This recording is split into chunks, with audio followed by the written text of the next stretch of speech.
নমস্কার বন্ধুরা, মীরা রান্নাঘরে আপনাদের সবাইকে স্বাগত। আজ সুজি দিয়ে বানিয়ে নেব দারুণ একটা মিষ্টি রেসিপি। খেতে দারুণ স্বাদের হয়, বানানো একদমই সহজ। চলুন তাহলে পুরো রেসিপিটি দেখার জন্য অনুরোধ রইল। এখানে একটা বাটি নিয়েছি, ওই বাটির মধ্যে নিয়ে নেব 50 গ্রাম গুঁড়ো দুধ, আর এর মধ্যে 1 চামচ আমি ঘি দিচ্ছি। দিয়ে ভালো করে ওই দুধের সাথে ঘিটা মাখিয়ে নেব। এমনভাবে মাখতে হবে যাতে ভালোভাবে ঘিটা যেন ওই দুধের সাথে কোটিং হয়। পুরো রেসিপিটি আপনারা দেখতে থাকুন, একদম বানানো সহজ। ভালোভাবে মেখে নেওয়ার পর এটা এবার রেখে দেব। গ্যাসের মধ্যে কড়াই বসিয়েছি, দিয়ে দেবো 1 চামচ ঘি। ঘিটা যখন গলে যাবে এর মধ্যে দিয়ে দেবো হাফ বাটি সুজি। সুজির পরিমাণটা আপনারা বাড়িয়ে কমিয়ে নিতে পারেন। তারপর এটাকে ভেজে নিচ্ছি। এমনভাবে ভাজতে হবে সুজির যেন কালারটা চেঞ্জ না হয়, এরকম সাদাই যেন থাকে। হালকা আঁচে এটাকে ভেজে নিতে হবে। আমার চ্যানেলে আপনি যদি নতুন হয়ে থাকেন প্লিজ আমার চ্যানেলটি সাবস্ক্রাইব করবেন, আর পাশে থাকা বেল আইকনটা পুশ করে দেবেন আমার নতুন ভিডিও পাওয়ার জন্যে। সুজিটা ভাজা হয়ে গেলে এর মধ্যে দিয়ে দিলাম 1 বাটি লিকুইড দুধ। লিকুইড দুধটাকে দিয়ে গ্যাসের ফ্লেমটা লো ফ্লেমে করে দিতে হবে, আর এটা অনবরত নাড়তে হবে। নাড়তে নাড়তেই যখন এটা দলাভাব এসে যাবে এর মধ্যে দিয়ে দেবো চিনি। চিনিটা দিয়ে আবারও ভালো করে ওই সুজির সাথে মিশিয়ে নেব।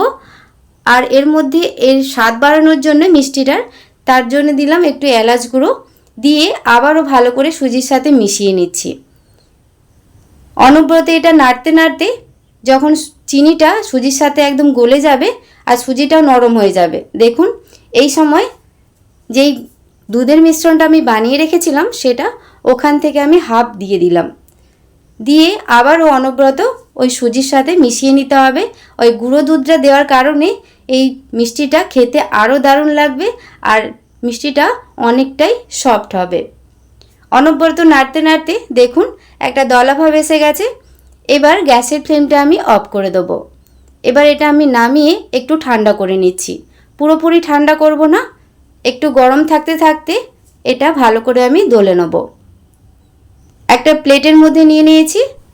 এবার ভালো করে হাত দিয়ে ভালো করে দলে নিতে হবে, আর একটু গরম থাকতে থাকতে এটা ভালো করে দলে নিতে হবে। আর দলে একটা ডোয়ের মতো বানিয়ে নিচ্ছি। ফেসবুক পেজ থেকে যদি আপনারা দেখে থাকেন প্লিজ আমার ফেসবুক পেজটা ফলো করে পাশে থাকবেন। এটা আমার দলা হয়ে গেছে দেখুন।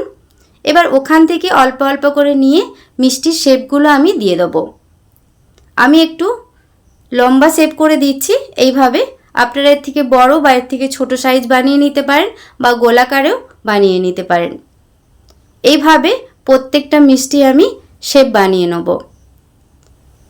আর রেসিপিটি ভালো লেগে থাকলে প্লিজ একটি লাইক কমেন্ট শেয়ার করে দেবেন। দেখুন এইভাবে সব মিষ্টিগুলোর শেপ আমি বানিয়ে নিয়েছি।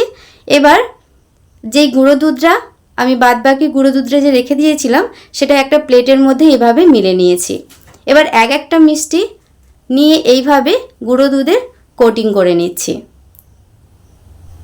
দেখুন এইভাবে কোটিং করে নিতে হবে, এতে কিন্তু মিষ্টির স্বাদটা দ্বিগুণ হবে।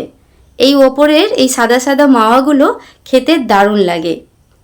প্রত্যেকটা একইভাবে আমি কোটিং করে নেব। সব মিষ্টিগুলো আমি কোটিং করে নিয়েছি। দেখুন কত সুন্দর লাগছে, খেতেও কিন্তু দারুণ স্বাদের হয়। খুব সহজেই বানানো হয়ে গেল, দেখেই নিলেন। ওপর দিয়ে একটু কিশমিশ দিয়ে আমি সাজিয়ে নিয়েছি। আজকের এই রেসিপিটি আপনাদের কেমন লাগলো অবশ্যই কমেন্ট করে জানাবেন। দেখুন কত সুন্দর হয়েছে, বাড়িতে অবশ্যই বানাবেন। আজকের মতো রেসিপিটি এ পর্যন্তই। সবাই খুব ভালো থাকবেন, সুস্থ থাকবেন। ধন্যবাদ।